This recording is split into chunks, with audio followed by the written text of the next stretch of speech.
200 box ಮೀನುಗಳಿದ್ದ lorry ಕಳವು, ಇಬ್ಬರು ಬಂಧನ.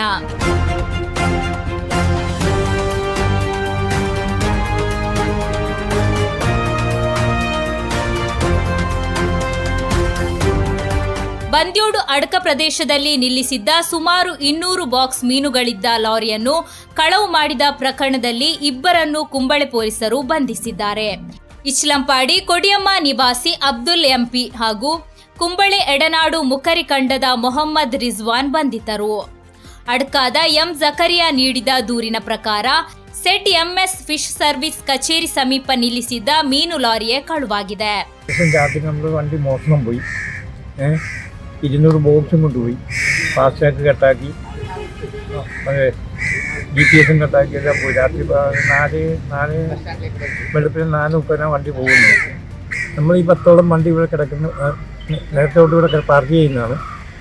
അങ്ങനെ ആ വണ്ടി ഒരു ബോക്സ് ഉൾപ്പെടെ എടുത്തുകൊണ്ട് പോയിരിക്കുന്നത്. പിന്നെ ഇവിടെ അങ്ങനെ ഇവിടെ ഒന്നും സംഭവിക്കാത്തൊരു കാര്യമാണ്.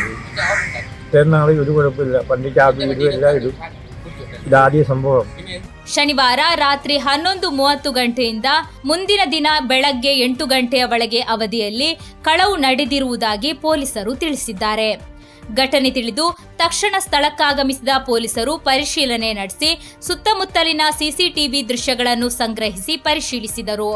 ಜೊತೆಗೆ ರಾತ್ರಿ ವೇಳೆ ಆ ಮಾರ್ಗದಲ್ಲಿ ಸಂಚರಿಸಿದ ವಾಹನಗಳು ಹಾಗೂ ಸಂಶಯಾಸ್ಪದ ವ್ಯಕ್ತಿಗಳ ಕುರಿತು ಮಾಹಿತಿ ಕಲೆ ಹಾಕಿದರು. ಈ ತನಿಖೆಯ ಆಧಾರದಲ್ಲಿ ಆರೋಪಿಗಳನ್ನು ಪತ್ತೆ ಹಚ್ಚಲಾಗಿದೆ. ನಂತರ ಅಬ್ದುಲ್ಲಾ ಎಪಿ ಮತ್ತು ಮೊಹಮ್ಮದ್ ರಿಜ್ವಾನ್ ಅವರನ್ನು ಪೊಲೀಸರು ವಶಕ್ಕೆ ಪಡೆದು ವಿಚಾರಣೆ ನಡೆಸಿ ಬಂಧಿಸಿದ್ದಾರೆ. ಕಳುವಾದ ಲಾರಿಯನ್ನು ಪೊಲೀಸರು ವಶಪಡಿಸಿಕೊಂಡಿದ್ದಾರೆ ಎಂದು ತಿಳಿಸಿದ್ದಾರೆ.